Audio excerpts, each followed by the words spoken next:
Siku ya leo ni siku njema na ya furaha kwetu kwa sababu kuu mbili. Kwanza ni siku ya ushuhuda wa urafiki wetu kati ya Jumuiya ya Afrika Mashariki na serikali ya Ujerumani, ambayo imekuwa ikishirikiana nasi kupitia kwa mashirika yake ya GIZ na KfW na yakiratibiwa na ubalozi wa Ujerumani Tanzania.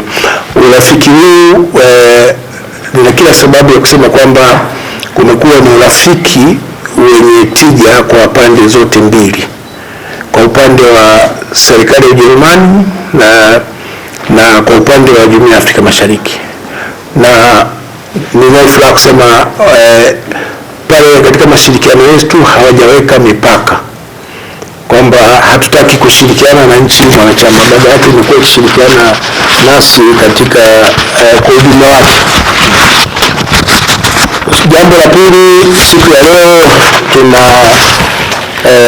tunapokea msaada mkubwa sana kutoka serikali ya Ujerumani katika kukabiliana au kuimarisha jitihada zetu za kukabiliana na magonjwa na pia kuimarisha huduma za afya. Leo tutasaini mkataba wa kupokea euro milioni 5 kwa ajili ya kukabiliana na magonjwa ya mlipuko wanaita mpox wataalamu hiyo. Lakini sio hivyo tu, serikali ya Ujerumani pia imetoa euro milioni 3 kwa ajili ya kukabiliana na mlipuko wa ugonjwa wa Ebola katika eneo letu.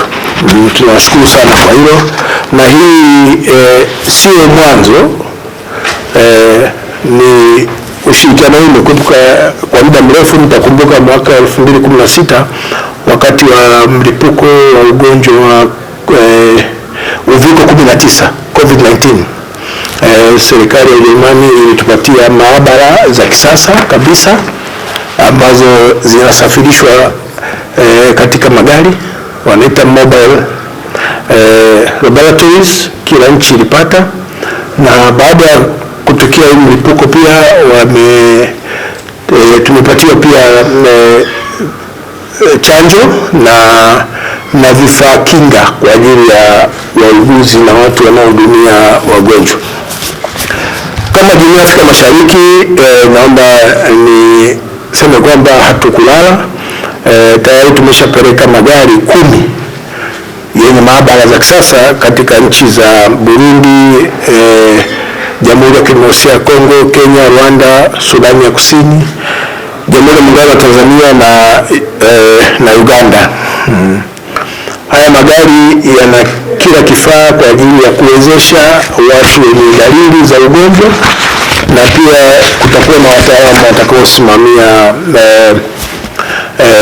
matibabu. Kwa hiyo ni jambo ambalo tunashukuru sana serikali ya Ujerumani kwa kuwa nasi katika shida na raha. Pale panapotokea majanga wako na sisi, na pale wanapohisi kwamba kuna haja kuimarisha ushirikiano katika maeneo mengine wanatusaidia hiyo.